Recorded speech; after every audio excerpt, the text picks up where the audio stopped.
Om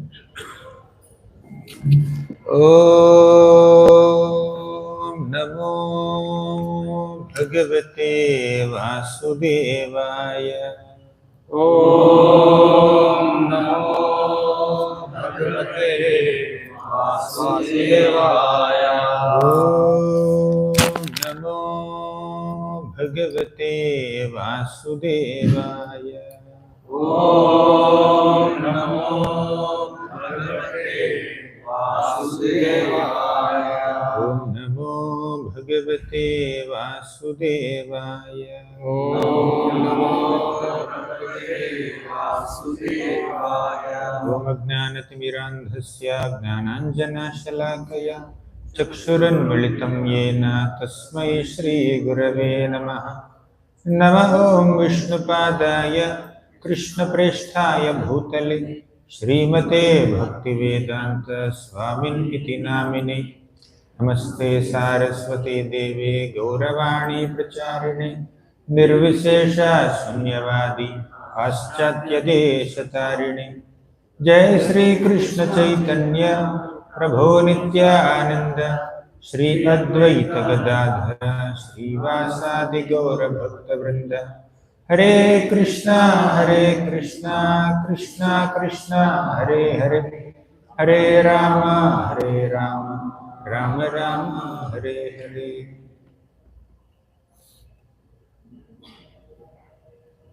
Hare Krishna.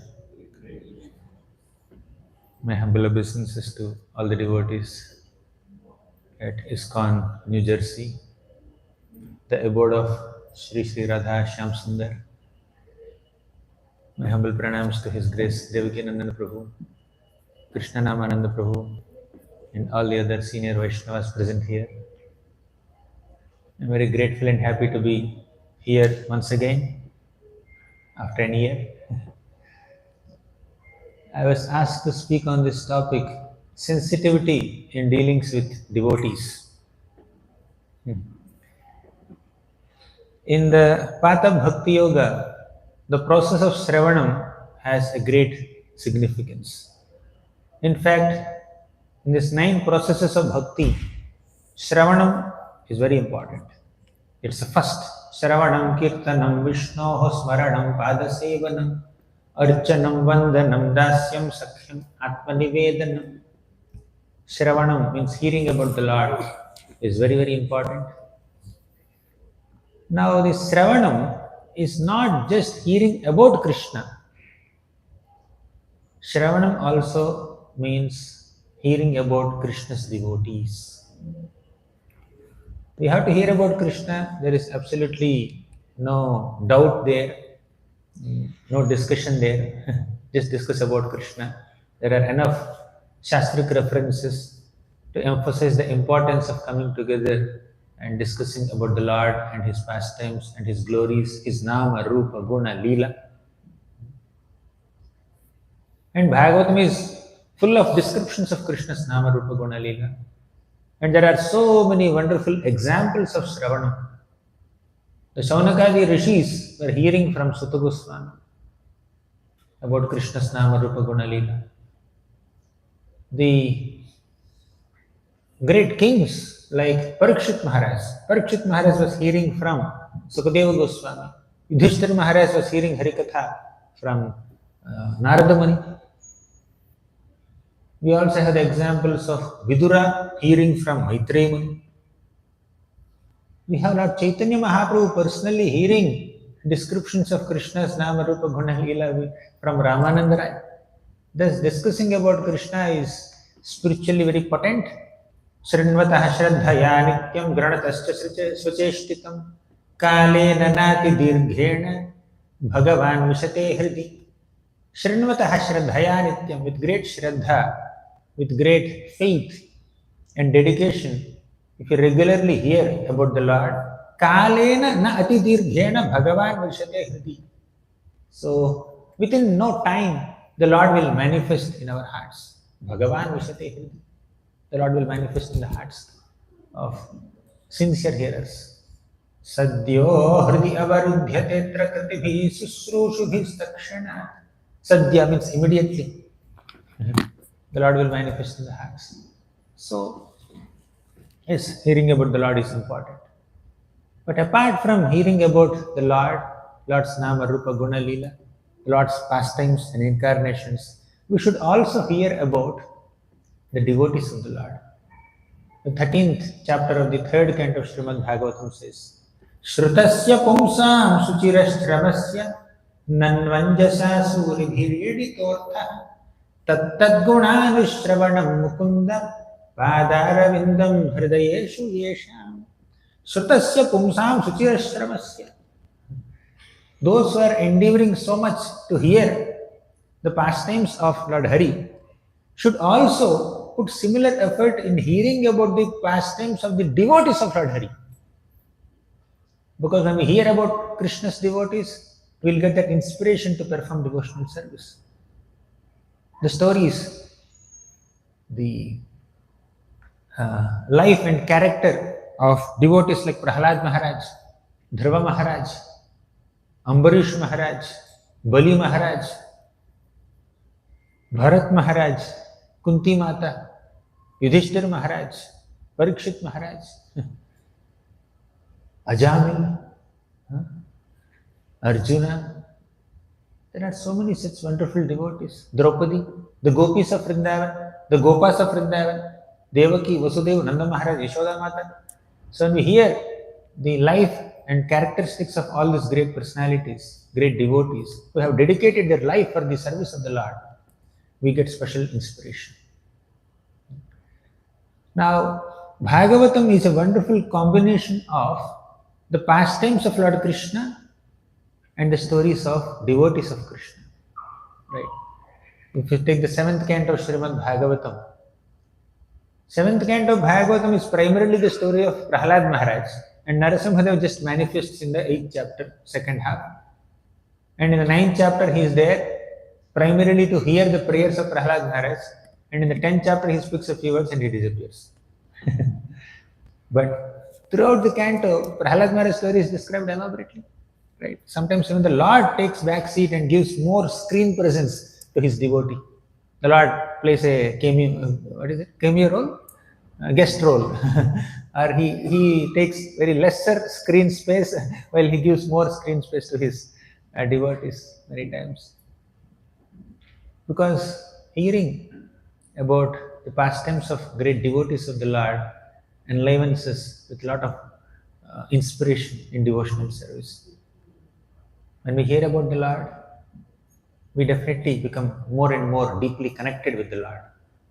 But when we hear about the devotees of the Lord, who keep the Lord within their hearts, we get even more connected with the Lord. Right? The connection with the Lord becomes stronger when you hear about someone who is strongly connected to the Lord. When we try to directly connect with the Lord, yes, that's a wonderful attempt. But we can connect with the Lord through the devotees. Their character, their qualities, their activities teach us how to live life with Krishna in the center. Now, amongst the stories of the devotees of the Lord, or within the stories of the devotees of the Lord, we find so many lessons on dealings with other people.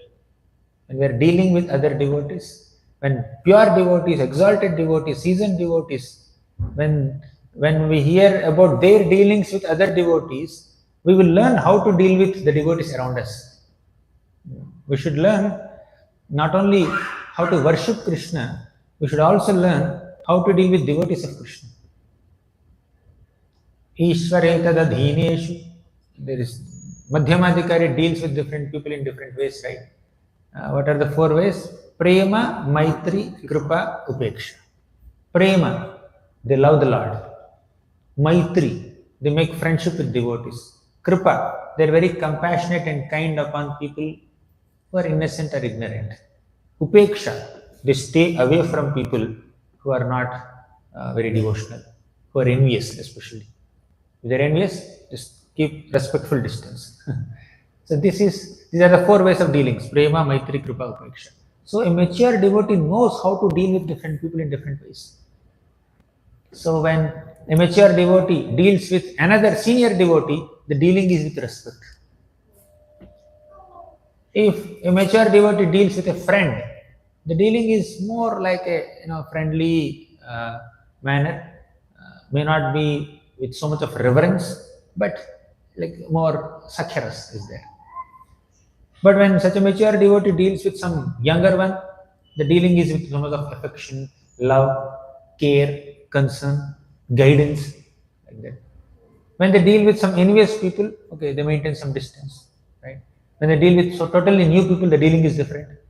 When they deal with very seasoned people, the dealing is different. Like that, you need to understand the finer nuances of dealing with different types of people by observing the dealings of great devotees. So dealings are very important.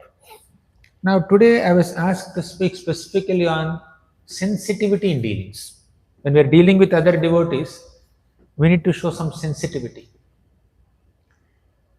What is this sensitivity in dealing? In short, it is to acknowledge the situation and mood and need of the other person and dealing with them in a more gentle, polite, and appropriate manner. That is sensitivity. Most of the times, our interactions with people are through words. Yes, actions have their role to play, emotions have their role to play, but our emotions are expressed in the form of words. So, sensitive dealings basically means that we need to be very sensitive in our speech with other devotees. Right? Krishna gives some guidelines.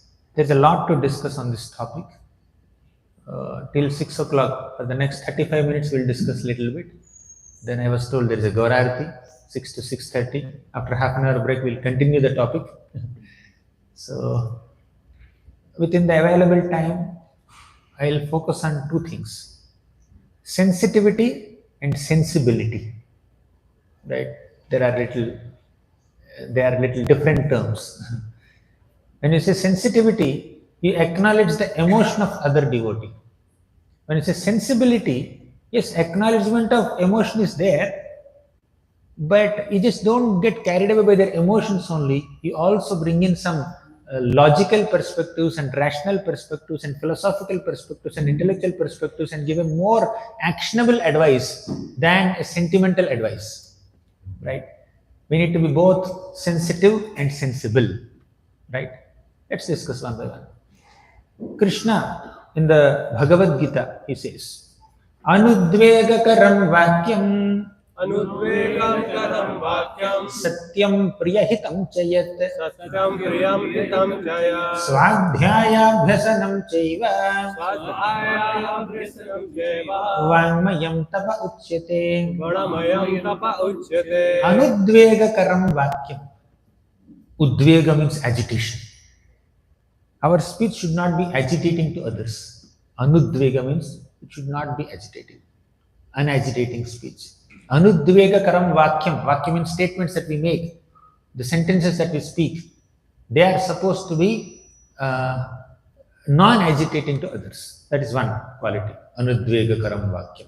Second, satyam. We should be truthful. A part of sensitive dealings with others, sensitive communication with others is we should not agitate in our speech and we should also be truthful. Satyam. Third, priyahitam chayat. Anudvegakaram vakyam satyam priyahitam. What is priyahitam? Means we should be a well-wisher of the other person. Then fourth is swadhyaya abhyasanam chiva. Swadhyaya means studying scriptures is also part of austerity of speech. Vangmayam tapa uchyate. This is all austerity of speech. But let's focus on the first 3 points. First is anudvegakaram. Our words, our speech should not be agitating to others. Second, truthful. Third, well-wishing. You should speak like a well-wisher. Now, Krishna is speaking this in the 17th chapter of Bhagavad Gita. But how did Krishna begin? What were the first words that Krishna ever spoke in the Bhagavad Gita to Arjuna? Klaibyam masmaga mahapartha naitatva yupapadyate kshudram hridaya daurbalyam tyatva tishta parantapa. So Krishna began by chastising Arjuna. He was heavily scolding Arjuna. Arjuna, Where has this weakness of heart crept into your mind now, in such a hour of crisis? Huh? Are you not ashamed of thinking like this? Kshudram hridaya dorbalyam. Hridaya dorbalyam means weakness of heart. For a celebrated warrior, Kshatriya warrior like Arjuna, who is holding Gandiva bow, standing on the battlefield of Kurukshetra on the chariot, about to release his arrows, Arjuna is saying, Krishna is saying, you have Hridaya dorbalyam. Yeah, this is weakness of heart. Why? Because in the entire first chapter of Bhagavad Gita, Arjuna is giving so many reasons why he cannot fight. So Krishna said in the 17th chapter of Bhagavad Gita, Shri Radha Shyam Sundar Bhagavan ki jai. So Krishna spoke in the 17th chapter of Bhagavad Gita that our speech should not be agitating to others. But here, in the beginning of Bhagavad Gita, Krishna is agitating Arjuna. How is it justified? Is it proper? I mean, what Krishna spoke may be truthful, satyam. There is satyam element there. Yes, this is weakness of heart. Just when the war is about to begin, you can't become too emotional. You can't become too sentimental. You can't just say, should I fight with my relatives or not? It's a little too much. And Arjuna's part to suddenly withdraw and say that I will give up this battle, I will go out and beg, I will live like a mendicant, I will forgive and excuse all the offenses done by Duryodhana, Dushyasan, Karna, Shukuni, Dhartarashtra, all these people. It's like little too much on Arjuna's part, and he's getting too sentimental and emotional. And Krishna said, hey, you are not supposed to speak like this. This is weakness of heart. That's correct. It's Satyam. What Krishna spoke is, in one sense, Satyam. But is it Anudvegakaram? No. It is Udvegakaram. It is agitating Arjuna. It is shaking up Arjuna. Many times Krishna's words are a bit strong. He said in the 11th chapter of Bhagavad Gita,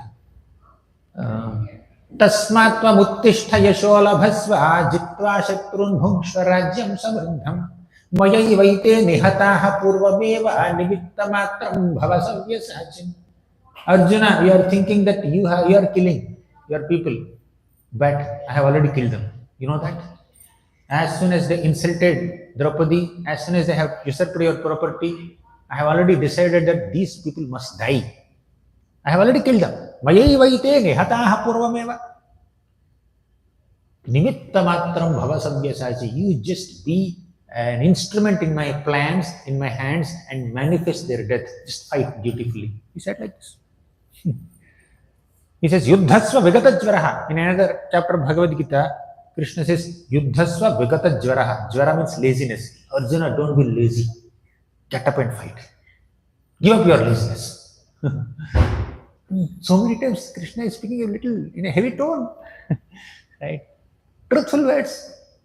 Krishna wanted Arjuna to fight. But at the same time, they are little shaking words, not anudvegakaram vakyam, not gentle, polite, quote unquote sensitive, sweet words. Arjuna, can you please fight? It's very good for you. Have you forgotten? These people have committed so many offenses.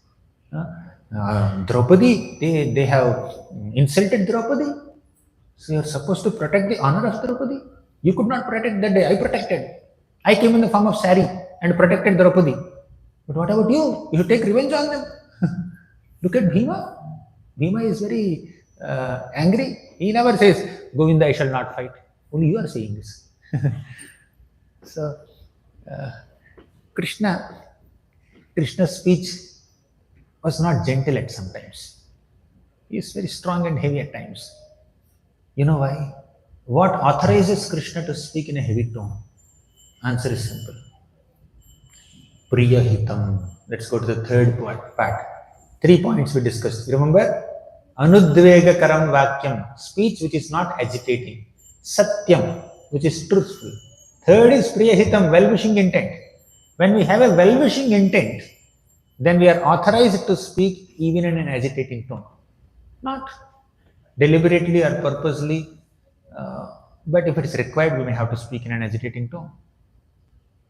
The acharyas like Baladev Vidyabhushan, Vishnu Chakur Thakur, they give a wonderful commentary to this shloka, saying that yes, speaking in a non-agitating tone is true in all circumstances, general circumstances, but sometimes the situation may demand that you have to speak in a very strong manner. You have to emphasize, you have to stress some syllables, you have to speak little heavily, you have to agitate people. And who is authorized to agitate? One who has well-wishing intent is authorized to agitate. They can speak udvegakaram vakyam because priyahidam is default. A mother can be strict with her children. A father can be strict with her children, with his children. A teacher can sometimes show some strictness towards the students because by default, these parents and teachers are well-wishers of their dependents. A guru can sometimes be heavy with the disciple. Guru means heavy with the disciple. For disciples' betterment only. By default, because the spiritual master, Acharya, is a genuine well-wisher of all the conditioned soul and especially the disciples, they are authorized to sometimes speak in a heavy tone if it is required. That's what the situation demands. Right? So, this is important. When they say sensitive speech, it's not just a pampering speech, a speech that pacifies an agitated person or consoles an emotionally weak person, or it's not just speech that is very gentle, polite, sweet words, choicest words, which is like poetry. Sensitive speech is not just that. Along with sensitivity, we have to show some sensibility also. When you say sensitive speech, you are acknowledging the emotions of the other person. But when you say sensible speech, apart from acknowledging the emotions of the affected party, you should also bring them towards solution. If somebody comes to you and says that, say, I have fever, I'm unable to come for the program, I cannot attend the Aarti, I cannot attend the festival, I cannot participate in this Abhishek program, for example, Janmashtami festival. Now, you need to understand that, okay, he's sick, he has fever or some sickness. You can say, Prabhu, don't worry. If you cannot come to the temple for a program, no problem. If your health permits, if you have some strength, you can hear online. There is YouTube live transmission there. You can hear it. You don't worry about it. So health is very important, and you should take sufficient rest. Take medicines on time. If you need any assistance, please contact me. I'll be there. Although I'll be busy with the program in the temple, but please don't hesitate to contact me. Whenever you want, I'll be there. Or at least I can send somebody to assist you. So these are all like a part of sensitive dealings with the Vaishnava. But if you just say, Prabhu, you are not this body. Janmashtami comes once in a year. Whether you have fever or cold or cough or office problem or something else, you should come to the temple. Krishna will take care of your body. You don't understand that? How? You watch Abhishek online? You will miss the opportunity of seeing that Abhishek live. It's happening. It's not that you're in a different city, right? It's just half an hour drive. Just somehow get that strength and then just come here and then sit in the temple. That's another way of dealing with it. You are not this body. You are the soul. Krishna will give you strength. Okay, it may be correct in one sense, but you need to be more sensitive to the situation. But if that same devotee with no sickness, no emergency conditions, he will choose to say in the home only, I will not come to the temple. If you sense some irresponsibility or negligence towards sadhana, then you may have to speak all this stuff, right? So we need to understand the situation of the other person and sensitively speak. It's not black and white. Our dealings with other devotees should not be just black and white. This is the right speech and appropriate speech. You can just apply this formula in every situation, not like that. You need to understand the mood and the need and the deed of other person and the maturity and the receptivity of the other person and speak appropriate speech. That is sensitivity. But sensibility is, okay, you are missing the program, maybe you can try to hear like this. In this way, the online class you can hear. So you can just give some solution because they are getting emotionally little affected. Acknowledge the emotion, acknowledge the physical condition, but also try to give some solution which is palatable to them. In that situation also they will be able to take advantage of what's happening there, the program, right? But if they're totally sick, then different thing. If they're totally bedridden, that's a different thing. So in the sometimes in the name of being sensitive to other people, we forget to be sensible. Let me give an example. Let's go to the fourth canto of Srimad Bhagavatam. We have about 20 minutes. I think we'll analyze this situation. Mother Suruchi was the favorite queen of King Uttanapad. Her son Uttama was sitting on Uttanapad's lap. Then Uttanapad had another wife, Suniti. She's a chaste Vaishnavi. And her son Dhruva, 5-year-old boy, he ran towards his father Uttanapad with a desire to sit on the father's lap. But the father did not welcome. Then Suruchi spoke very insensitively, extremely insensitive speech. Suruchi said that, Dhruva, you are not qualified to sit on your father's lap because although you are the son of the king, you are not my son. You are not the son of the favorite queen of the king. You are born from someone else's womb. You are born from Suniti's womb. I am Suruchi. I am the favorite queen. Only my son can sit in the lap of the king. You cannot sit. So she spoke very insultingly. If at all you desire to sit in your father's lap, you better go and worship Lord Vishnu. And if he gives you a boon, with the boon of Lord Vishnu, you will be able to take birth in my womb in the next life. Then you will be able to sit. By Vishnu's blessings, one can transcend this cycle of birth and death. But here is Suruchi saying that you need Vishnu's blessings to take birth from my womb. Why would Vishnu's blessings enable someone to take birth from the womb of an arrogant woman like Suruchi? She attributed so much of self-importance to her. I am so important that to take birth in my womb, you need to be blessed by Lord Vishnu. You understand? That is her insensitivity, arrogance, pride, envy towards Suruchi, greed for the kingdom. Let the throne be occupied by my son after Uttanapad, not this Suniti's son. So, this is an example of insensitive speech. Then little Dhruva ran towards Suniti Mata, and Suniti Mata spoke something very sensitive but also sensible. Sensitive speech is to acknowledge the emotions of the other person, pacify them. You may not give an actionable solution or advice to them, but you acknowledge their emotions and pamper them and pacify them. But sensible speech is, although you acknowledge the emotions, you also understand the need that they need to come out of those emotions. If somebody comes to you with negative emotions, you cannot brush aside that emotion.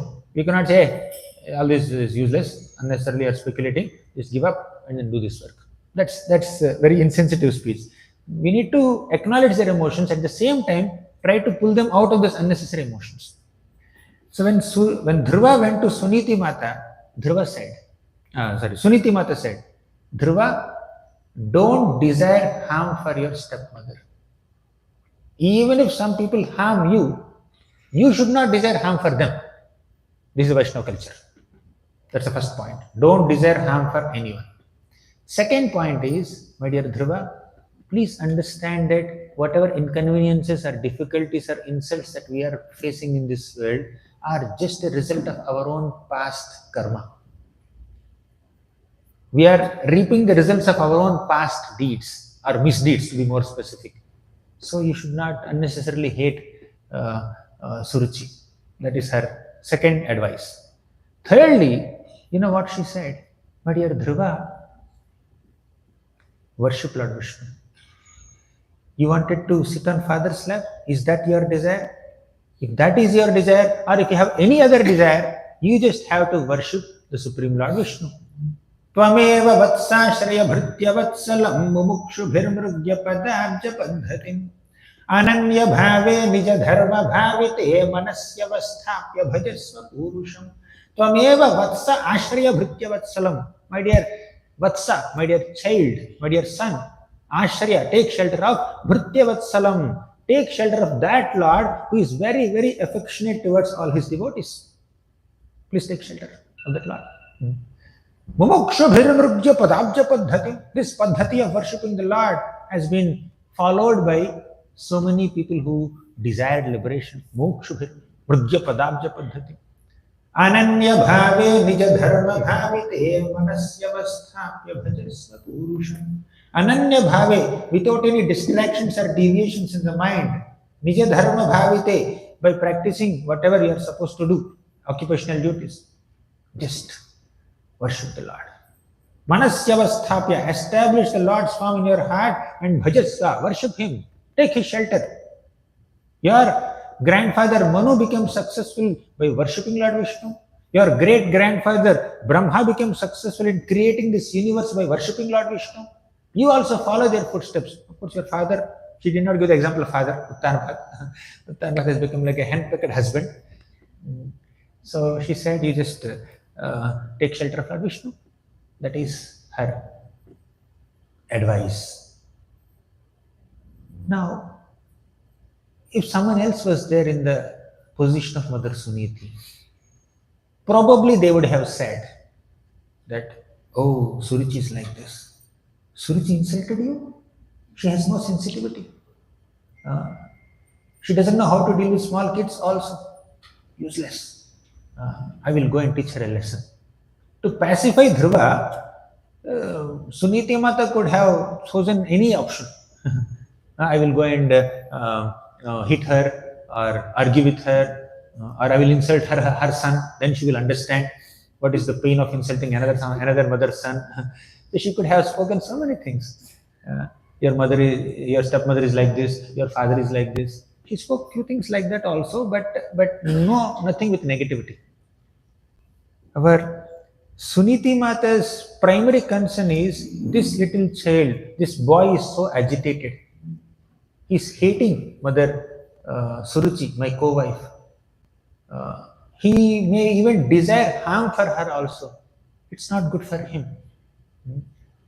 My first priority is to remove the bitter feelings and the negative emotions in the heart of this little child. Because negativity and grudge and hatred and anger and disappointment and discouragement are like bombarding the tender heart of this little child. My first priority is to remove that negativity. This is sensible speech. Sensitivity is to just acknowledge the emotion of the affected party. But sensible speech is to give them an actionable advice by which they don't remain emotional like that. When there are negative emotions overwhelming our heart, whether it is sadness or disappointment or discouragement or demotivation or envy, we may acknowledge their emotion, but at the same time try to bring them out of that negative emotion. Let their disappointment not lead to discouragement, not lead to depression, not make them dysfunctional. We should protect them. Sometimes when somebody comes to us expressing their heart with some emotion, negative emotion especially, then in the name of acknowledging the emotion, in the name of being sensitive towards them, we may consciously or unconsciously increase the negativity in their hearts. When somebody comes with a complaint against someone, you say, one devotee comes, Prabhu, I am dealing with this devotee for such a long time, but this devotee's dealings are not proper. What am I supposed to do? If the other individual is really causing trouble and if you are in a position to correct them, you can do that. But at this moment, your primary concern is this devotee who is being troubled should not hold so much of grudge or negativity towards that person who is troubling. Yes, you have to deal with the situation in a very mature manner. If somebody is really at fault, you have to take an action. You may have to punish them or do the needful. But although you punish somebody, at heart you should not hold any grudge. That's important.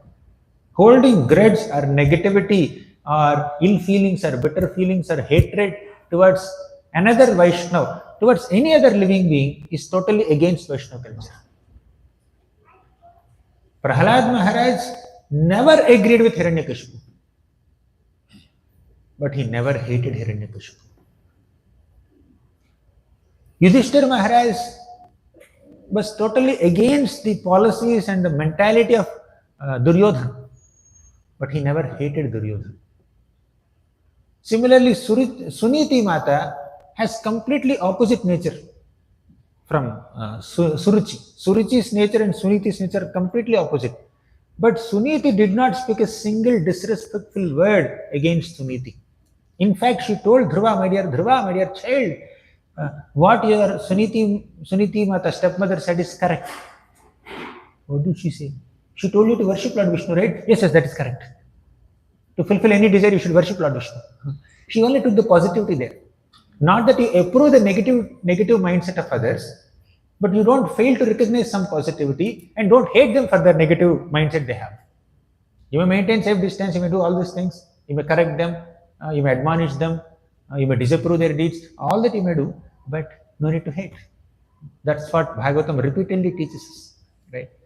So, Suniti, at this moment, she thought that I must somehow or the other try to remove the negative feelings in this little child's heart, and I must also try to give him some proper advice so that he is pacified, so that he may obtain his desire. And that advice is take shelter of Lord Vishnu. Right? Now, let me share another example. Once Lord Chaitanya Mahaprabhu was invited by Sarvabhauma Bhattacharya in Jagannath Puri for meals. And Sarvabhauma Bhattacharya and his wife Shatir Mata, so both of them, since early morning they have been preparing so many items, hundreds of delicate, delicious items they have been making. They offered it to Krishna and they invited Lord Chaitanya Mahaprabhu. And Chaitanya Mahaprabhu saw so many items. He said, I am a sannyasi and these are like this food for 10 people. I cannot eat it alone. Please give me a small plate. I will take little bit of rice and some little bit of vegetable.